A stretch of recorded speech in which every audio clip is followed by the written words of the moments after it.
We recently received 2 letters from moms with a common thread. Yes. The first one, the mom shared that her daughters struggle to speak to people they don't know. If it's from ordering food or asking for help or just getting simple instructions, it can make them feel really uncomfortable. And she mentioned something that many of us have probably thought, I wish I had practiced those skills when they were younger. Yeah.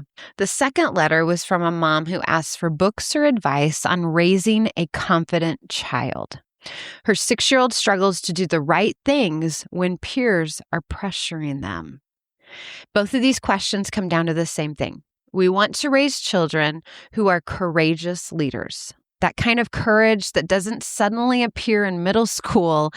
This courage starts in early years. Mm-hmm. How do we raise courageous kids? Yeah. Welcome back to Parenting to Impress, your go-to podcast to learn practical ways to love God and love others and impress this on the hearts of your children.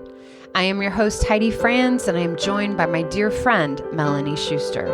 2 moms who have made a lot of mistakes, but have found grace and truth along the way.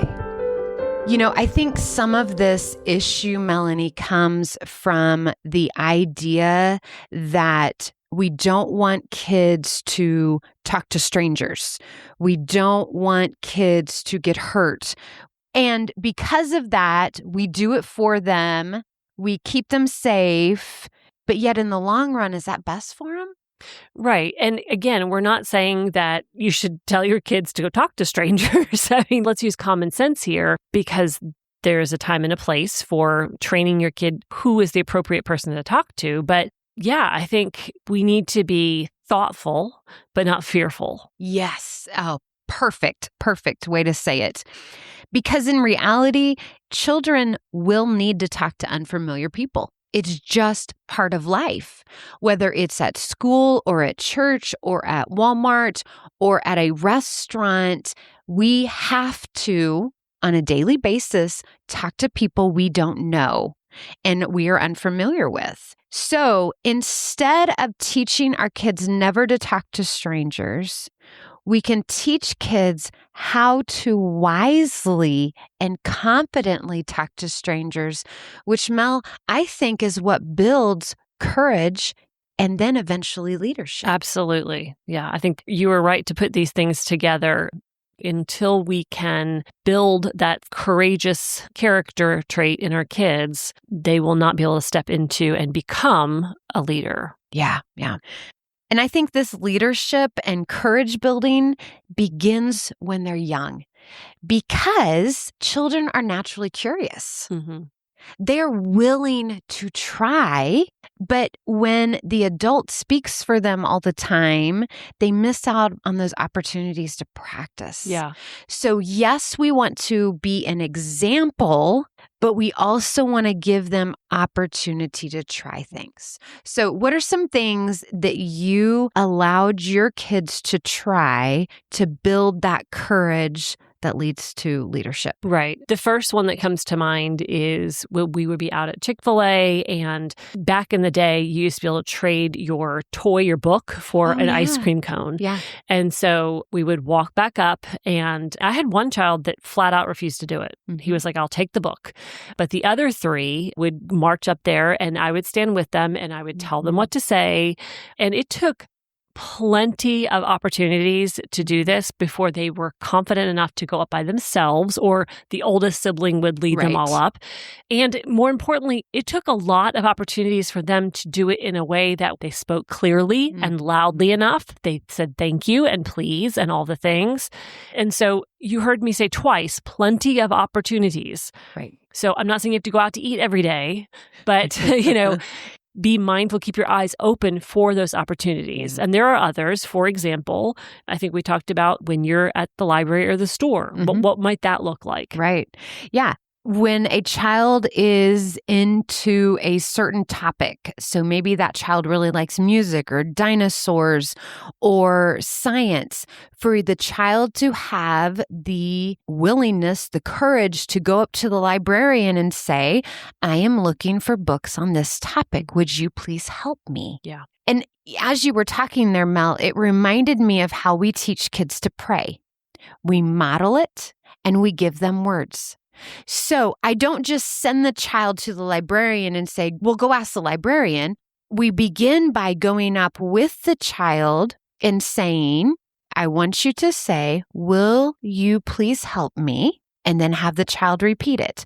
I am looking for books about, and the child repeats, I am looking for books about, and then explaining it. But as much as possible, and good librarians know this, they will immediately start engaging with that child and talking with them. And then for you to have the wisdom to back away and let that librarian and that child talk through it and not take over the conversations.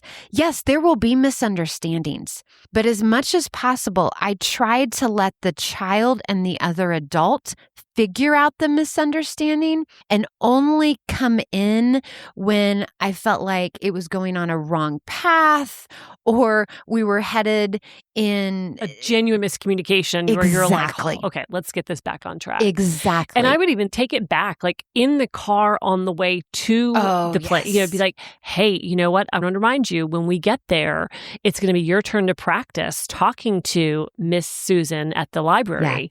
And you get to ask her, where is the book about dinosaurs or and whatever. role play it in the car. So I'm going to pretend to be the librarian, have the child pretend to be themselves, asking a question. You role play back and forth. One thing that I would also encourage, like in the library situation, is when they walk up to the librarian and say, may I ask a question? So making sure that that person that they're wanting to talk to isn't in the middle of something. And man, that's a life skill. Yeah. And I don't know about you, but at home, we played restaurant and kitchen and stuff all the time. And that was a great opportunity to practice. Can I take your order? What do you want? And telling the quote unquote server what they wanted to eat. Exactly. And so I think, there are so many opportunities to practice this, to train at home and then soft launch those skills out in the wild, so to speak. So a few things that I would encourage for the practicing at home is training the child to look the other person in the eyes. You need the eye contact that shows respect, that shows that you're listening, that active listening part. Making sure that your volume is good, especially when your kids are talking to older people and not mumbling. Oh my goodness, my kids went through a mumbling stage. Mine are still there. But making sure you pronunciate your words so that people understand. I do not want to be my child's translator. Right. And actually, I would say that when I move into that role of translation, I am not putting the life skills that they need on them. I'm taking responsibility for a responsibility that's not mine. Right. And then also using polite words. So that may I please, thank you, I appreciate it, showing the gratitude for that person's help and assistance. Those small moments are what build the confidence. I want to be the devil's advocate here because I was this child. I was painfully shy. When I say painful, I mean, it hurt me to talk to people. And we can look back now and there are lots of stories about Melanie's inability to articulate things to servers and wait staff. I mean, I was embarrassed. It was super uncomfortable for me. And so I think that practicing these things from an early age is one way to mitigate that discomfort. And I also think you know your child best. And so there's kind of that fine line between giving that child a soft push to try something, even though you're uncomfortable, and also just not making them do it at all. You got to find a balance somewhere in there. Yeah, there's two ditches. My 4 kids have no problems standing in front of other people and giving a speech or leading a conversation. And that is because at the age of 5, every single one of them in 4-H gave speeches. So from an early age, they had the opportunity to practice, to be encouraged in a safe space. We have to get out of the one ditch or the other. We need to understand our child's personality, but we also need to give them that little nudge, like you were talking about, and not use their personality as an excuse. Right. And Mel, I'm going to say There have been times in my life where I've used my child's personality as a pat on my back to feel like, well, they need me. Mm-hmm. So let's start with the basics. Okay. What's an easy thing that we can do to start teaching our children to speak clearly and confidently? I think an easy one is how to tell people their name, how to introduce themselves. That's a great one. Hello, my name is. And that starts in preschool. To walk up to a person and even as a preschooler, to stick out their hand, to shake that person's hand. Practice shaking hands, not spaghetti arms. And not a wimpy, but not too tight. Right. And also, I would say some kids are just huggers, but a handshake is more socially acceptable than a hug. Even in preschoolers, it's a good skill to teach. Like shake the hand. When you become friends with somebody, then you can hug them. We need to make sure that our kids know our names, not just mom or dad, but what are our names and how can they contact us in an emergency situation? You know, with smartphones and we just press the button, I don't know my kids' phone numbers. I will be honest. And on the ABCJesusLovesMe.com website, and we'll link it in the show notes, there are songs that you can put your phone number to for that child to memorize. And just at random times as you're driving down the road, say, hey, what's mom's phone number? What's mom's name for emergency situations? And ultimately, those three things, the child being able to tell their full name, a parent's full name, and how to ask for help and how to get a hold of that parent, those are the key pieces of information that that child is going to need when they need to engage in a conversation with a safe stranger. A safe stranger is a police officer, a firefighter, a teacher, a librarian. Maybe it's another mom at a park. You know, someone, when they need help, they go, okay, that's the person that I can go to. Right. I always taught my kids, look for a mom with kids. Typically, that is going to be a safe situation. If they don't see a police officer, if they don't see a store employee with a name tag or a teacher or a librarian, look for a mom with kids because we want them to be aware of the fact that there is sin in this world and there are people who choose sin over God. Because of that, we don't wander off from the adult that they are with. We stay in safe situations. We have those conversations. I had the conversation with my daughter, who is at a very safe campus, that I really would prefer that you don't run alone, that you always have somebody with you. And it was just a reminder to her. She knew that. It's important for us to keep ourselves in safe situations, but also to train our children. If they are in a situation where they have concern, what do they do? And again, this is something you can practice when you have a play date. Have your child, go to the other mom and say, this is my name. Did you know my mom's name is this? And this is her phone number. I mean, just keep the stakes low. Or if they go to a mom's day out, go practice with the teacher. I mean, you have so many opportunities to practice in a quote unquote safe space and then begin to take those baby steps, like you said, at the library or at the restaurant. Or I'll tell you, I don't know a preschool that doesn't go to the fire department, and get to visit. And so there's an opportunity right there. Volunteer or just remind the teacher, hey, will you have, Susan go up and say this? It's just, I know it's one more thing to think about, but it's an easy win. And it's an important one. Church is a great opportunity. If you have greeters, have your child go up and introduce themselves to the greeter. And that builds relationship. And also other people love to have conversation with your kids. Yes. Okay, so we've talked about building courage in kids, starting young. And I'm going to say, it's never too late to start this. Obviously, it is much easier the earlier you start because it becomes their norm. But it's never too late. So now let's talk to that second question about the negative peer pressure. So we built courage in them, but how does that courage flow into leadership? One of the things that is such a beautiful expression of courage is when someone sees something they know is not right and is confident enough to speak up about it. All across schools now, they have this motto, see something, say something. And it takes courage to do that, Heidi. It really does. I mean, even something that you and I as an adult would look at and go, yeah, you should speak up. When you're in the midst of all your peers, it can be really hard to make that choice. Right. So a child who has been given this really long on-ramp of building the character quality of courage, I do think it makes it a little bit easier. Yeah. The stigma, the fear of being, looked at differently, they already have those skills built. Those reps are in. They've built that muscle. And it is just a little bit easier to stand up and do the right thing. Yeah. And this goes back to the last episode about fear in our parenting and releasing our children.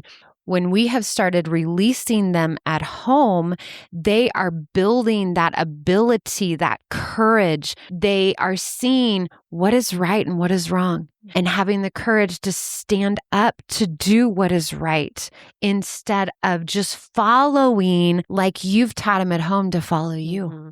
And this is hard, right? Because a lot of times our knee-jerk response to our kids is because I said so, because mommy said so, because that's easy. And that's how we do things. And I'm not saying there's not a time and a place for that, but I think we also need to allow for conversations. Like if a child doesn't want to do something or eat something or go somewhere, okay, tell me why. Yes. I'm not saying that we're still not going to do it, but talk to me about it. And that's the groundwork for the ability then to express an opinion that is different than the crowd. Again, I'm not saying I'm going to change my mind, but I'd like to hear what you have to say. I tell my kids all the time, if you don't agree with something that I do, you are always welcome to come and talk to me about it with a polite tone. Right. And support why you think this is wrong. Don't just come tell me that you don't like it. Right. Tell me why you don't like it. Yeah, because confidence and courage aren't boisterous and loud and just that clanging cymbal. I mean, it is respectful. I think about how, Christ interacted with those that he patently disagreed with. He had something to say. He wasn't screaming. He wasn't yelling. Right. And so just an opportunity to be an example of open dialogue and considering one another's opinions. And we just did a podcast about what it looks like to have older kids and parenting out of fear when they're older. And this is laying the groundwork for being able to have your child come to you and say, yeah, I hear you, but I'm not going to do that because I want to do X, Y, and Z, and having that respectful conversation. Right. Which is their entire adult life. I was walking with a dear friend of mine, a godly woman, and she said something that just shocked me. And I was very surprised that she believed that. It was not a core doctrinal belief, but it was something that I believe completely differently. But I loved how in that conversation, we both said, man, I cannot wait till the next time we get together so that we can sit down and talk about this. Not argue about it, but be able to talk about it respectfully because I want to hear where she's coming from. I want to hear her heart, what led her to this decision. And she also wants to hear mine. And that's what it is about. And that's a situation with a fellow believer. What about with somebody who believes something that is not doctrine, who goes against what God has taught at the core? I want my kids to be able to sit down with that person and have a conversation with them in peace and in love to find out, why does that person believe that way? What led them to this belief? And then be able to share their story about, let me tell you what God did. Yeah. I want to backtrack for just a minute because our listeners know we have older kids now. The conversations that I've had with my daughter about protecting herself. We've also gone a little bit deeper and darker and had to talk about, situations where men are going to behave in ways that are not loving, not respectful. You have every right to say no and to walk away and all of the things that encompass that. Right. But I think to your point earlier, even just teaching a child that it's okay to say no, thank you, or no, or I don't want to do that, or that makes me feel uncomfortable. It starts when they're little. Yes. I mean, so it is very hard when you are sitting in front of your 3-year-old to imagine a world in which they're going to have to say no in a much more forceful way. But as with all of the things we talk about, now's the time. Yes. As you're talking, Melanie, the thing that's coming to my mind is in the ABC Jesus Loves Me curriculum, I include lots of opportunities for you to read a book with a child and then talk about what happened at the beginning, the middle, and end. Now, while that is great for comprehension, what it also trains the child is to pick out what's important. And then secondly, it trains the child how to share what happened in a situation so that they can give you those main core details of a situation that happened. So even in reading a book, you are teaching a child how to speak for themselves and to have courage. Do you see how that works? Yeah. So I want to close with this thought. Leadership does not suddenly appear in the teenage years. Courage is not something that suddenly happens. Now, I will say there are kids that are born courageous, but we are talking about courage with love. We are talking about courage with boundaries, and that doesn't just happen. And so as you're raising your kids, we want to encourage you that each of these small moments help a child grow a little braver. And little by little, we're not just raising polite kids, but our goal is to raise future leaders who have the courage to do what is right, not for their glory, but for God's. We want to thank you for listening to the Parenting to Impress podcast. Be sure to visit ABCJesusLovesMe.com and check out the show notes for more information on topics shared in this episode. Please subscribe and share with your friends.